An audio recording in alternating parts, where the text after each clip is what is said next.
Hola amiguitos, bienvenidos al mundo del diseño. Un saludo muy especial por parte de la institución educativa Técnica Antonio Nariño de San Eduardo, Boyacá, al cumplir este año 2020 sus primeros 50 años. Dios los bendiga. Actividad grado decimomateria. Diseño gráfico docente. Luis Alberto Rojas Martínez. Storyboard. Un storyboard o guión gráfico es un concepto que puede tener varios significados, ambos conectados al sector del marketing digital. Por una parte, puede hablarse de él como una lista de viñetas o ilustraciones similares a un cómic, pero mucho más sencillas, con las que se plantea la guía a seguir a la hora de realizar una animación o plantear un video. Por otra, puede usarse también para hablar, en el campo de la experiencia de los usuarios, de cómo funcionará un producto o un servicio. En otras palabras, podemos decir que storyboard es un conjunto de ilustraciones mostradas en secuencia con el objetivo de servir de guía para entender una historia, previsualizar una animación o seguir la estructura de una película antes de realizarse. El mayor objetivo de un storyboard es narrar la historia de forma visual, que lo veas y te hagas una idea de cómo va a ser la imagen de la película, el tipo de planos, las localizaciones, el casting y los personajes, la acción. Cómo crear un guión gráfico. Para crear tu propio storyboard, que te ayude a ilustrar el desarrollo de tu próxima campaña publicitaria o cómo interactuarán tus seguidores con ella, debes seguir los siguientes pasos. Elabora una línea temporal. Piensa cuál va a ser el inicio de tu historia, el desarrollo y el desenlace. Incluso si tu historia tiene saltos temporales, es el momento de apuntarlo todo. Te ayudará a comenzar creando un listado de todo lo que va a pasar, para después ordenarlo. Ten en cuenta que el storyboard sirve para mostrar visualmente una idea. No es el anuncio ni el video final, por lo que el nivel de detalle no tiene por qué ser muy alto. En ocasiones, bastan unos bocetos para plasmar las ideas clave. Elige el medio con el que vas a representar tu guión. Utilizar elementos multimedia te facilitará compartirlo con el director, el productor o el cliente. Elabora los bocetos y compleméntalos con información. No dudes añadir líneas explicativas debajo de cada viñeta,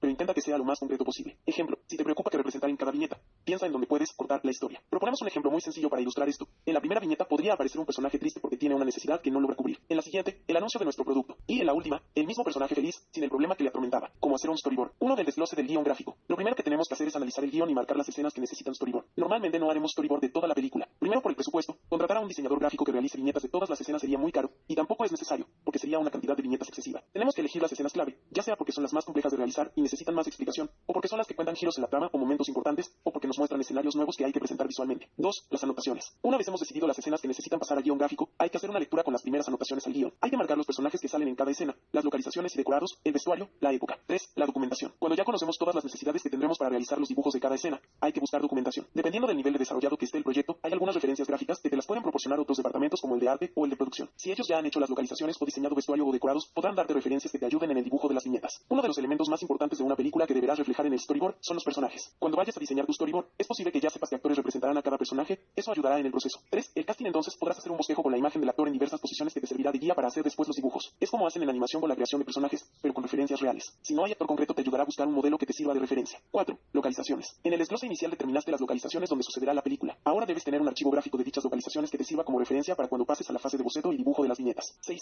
Primeros bocetos. Cuando encares una escena para realizar su guión gráfico, primero debes leer la descripción y sintetizar en una viñeta el texto. Es el momento de realizar una aproximación o boceto al plano que se grabaría. ¿Qué tipo de plano muestro y qué encuadre? ¿Qué contiene la viñeta? ¿Cómo conectar con la escena siguiente? Es la primera aproximación al dibujo de cada viñeta y debes incorporar la información previa que has recabado, tanto en las conversaciones con el director como con la documentación obtenida de localizaciones, arte y personajes. 7. Guión técnico. Después de bocetar todas las viñetas de la escena, debes replantearte su realización y escribir un guión técnico con el número de viñetas y que pasa en cada una de ellas. En el guión técnico debes especificar el tamaño del plano según su valor, es decir, si es un plano general, plano medio, plano americano, primer plano o plano detalle, el ángulo desde el que filma la cámara, picado, contrapicado, cenital o nadir, y los movimientos de cámara. Panorámica, que es cuando la cámara gira sobre su eje sin desplazarse, y traveling, que es cuando la cámara se mueve sobre una plataforma. Avant, retro, lateral, circular, aérea. 8. Dibujo final. Para realizar el dibujo final tienes que elegir si hacerlo analógico, es decir, dibujando a mano sobre papel y posterior escaneo, o digital, dibujando con tableta gráfica directamente en computadora. Si lo haces analógico, puedes dibujar la plantilla de un guión gráfico básico a mano dividiendo una cartulina en recuadros vacíos del mismo tamaño con lápiz y regla. La organización debe parecerse a la de un cómic, con filas de viñetas cuadradas que muestren cómo se verán las escenas en pantalla. Para realizar el dibujo final, es conveniente hacer primero un boceto y luego pasar al dibujo definitivo. Si estás trabajando en digital, puedes hacer el bocetado en otro color. Así te resultará más sencillo suprimir esa capa. Hay que incluir en el dibujo las flechas e información de los movimientos en pantalla. Con unas flechas podemos mostrar los movimientos de los personajes, cuál es su dirección. Y con otras flechas podemos marcar el movimiento de la cámara en travelings y panorámicas. Estas marcas relacionan unas viñetas con otras y ayudan a reflejar la realización de la película. 9. Planillado. Y la última fase es el planillado. Si has hecho los dibujos digitales de forma individual, debes colocar las viñetas en la planilla de maquetación. Junto con cada viñeta deberás anotar los datos de la escena, el plano y posición de cámara y el contenido y observaciones. Información del guión. En la zona superior de un storyboard encontramos información de la secuencia, la escena, el lugar e incluso del número de página del guión al que hacemos referencia. Cuadro de dibujo, como su nombre indica, es la zona en la que ilustraremos la imagen que queremos mostrar en nuestra película, animación, cortometraje, etc. Descripción de la viñeta. Se trata de una breve descripción de la imagen en la que se resuelven dudas que puedan surgir acerca de la misma. Esta sección se suele encontrar debajo del cuadro de dibujo, pero según el template de storyboard, también lo podemos encontrar situado a la derecha de las ilustraciones.